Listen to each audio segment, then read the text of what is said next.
10 ఏళ్ళు జీవచనంలా బతికిన 10 జన్మలకు సరిపడా కష్టాలు అనుభవించిన మీరు చూపిస్తున్న అభిమానానికి కళ్ళు చెమ్మగిల్లుతున్నాయి. సీఎం రేవంత్ రెడ్డికి మాజీ డీఎస్పీ నళిని లేఖ. తనకు ఉద్యోగం వద్దని, వేద యజ్ఞ ధార్మిక కేంద్ర ఏర్పాటుకు సహకరించాలనే వినతి. బ్యూరోక్రసీపై నమ్మకం పోయిందని, సనాతన ధర్మ ప్రచారానికే జీవితం అంకితమని ప్రకటన. అచ్చా, ఇప్పుడు నళిని గారు ఆధ్యాత్మికం వైపు వెళ్ళిపోయినారు. సీఎం రేవంత్ రెడ్డి చూపిస్తున్న అభిమానానికి తన కళ్ళు చెమ్మగిల్లుతున్నాయని, వారి ఆత్మీయత తన హృదయానికి గొప్ప స్వాంతనం కలిగించిందని మాజీ డీఎస్పీ నళిని అన్నారు. తనకు ఉద్యోగం ఇవ్వాలనుకోవడం చాలా సంతోషమని, కానీ దానికి బదులుగా తాను చేస్తున్న ధర్మ ప్రచారానికి ఏదైనా ఇతర సాయం చేస్తే బాగుంటుందని ఆమె కోరారు. ఈ మేరకు ఆదివారం నళిని తన ఫేస్బుక్ లో సీఎం రేవంత్ కు లేఖ రాశారు. తెలంగాణ రాష్ట్ర సాధన కోసం నాడు తన డీఎస్పీ ఉద్యోగానికి రాజీనామా చేసిన నళిని తెలంగాణ రాష్ట్రం ఏర్పడినప్పటికీ గత ప్రభుత్వం పట్టించుకోలేదని, ఆమె కోరుకుంటే తిరిగి డీఎస్పీ ఉద్యోగం ఇవ్వాలని అధికారులను ఇటీవల సీఎం రేవంత్ ఆదేశించారు.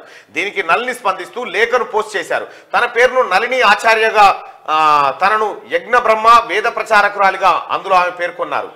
10 ఏళ్లు జీవోత్సవంలా బతికానని, 2 ఏళ్ల నుంచి సనాతన ధర్మ ప్రచారంలో కొత్త జీవితాన్ని ప్రారంభించానని తెలిపారు. బ్యూరోక్రసీపై తనకు నమ్మకం పోయిందని, సనాతన ధర్మ ప్రచారానికే జీవితాన్ని అంకితం చేయాలనుకుంటున్నట్టుగా ఆమె తెలిపారు. అయితే తెలంగాణ ఉద్యమం కోసం తన ఉద్యోగాన్ని పక్కన పెట్టిన ఆ బిడ్డ నళిని తెలంగాణ ఒరిజినల్ ఆడబిడ్డ. ఆ నళిని ఆ ఉద్యోగాన్ని తిరిగి ఇవ్వాలని చెప్పి రేవంత్ రెడ్డి గారు అధికారులను ఆదేశిస్తే, నాకు ఆ ఉద్యోగం వద్దు, నేను సనాతన ధర్మం వైపు పోతా ఉన్నా, ధర్మ ప్రచారానికి తగినంత సాయం చేయమని చెప్పి ఆమె లేఖ రాయడం జరిగింది ముఖ్యమంత్రి రేవంత్ రెడ్డి గారికి. సరే, ఆయన ఎలాంటి నిర్ణయం తీసుకుంటుంది రాష్ట్ర ప్రభుత్వం అనేది చూడాలి. కానీ పోయిన ఉద్యోగాన్ని కేసీఆర్ నువ్వెనడన్నా ఆలోచించినవా?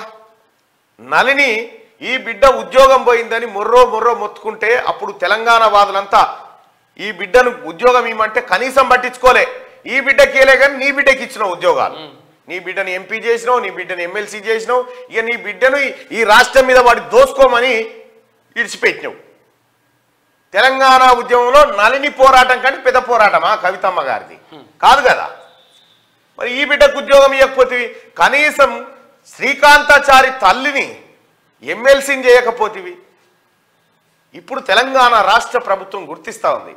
ఎవరైతే తెలంగాణ ఉద్యమంలో అనేక ఇబ్బందులు ఎదుర్కొన్నారో వాళ్ళ పాలిట కాంగ్రెస్ పార్టీ ఇప్పుడు వరంగా మారింది.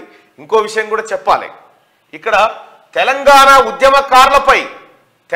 ఉద్యమకారులపై కేసులు ఎత్తివేస్తున్నామని కేసీఆర్ డ్రామా ఆడింది అప్పట్లో. కానీ కేసులు ఎత్తేలే.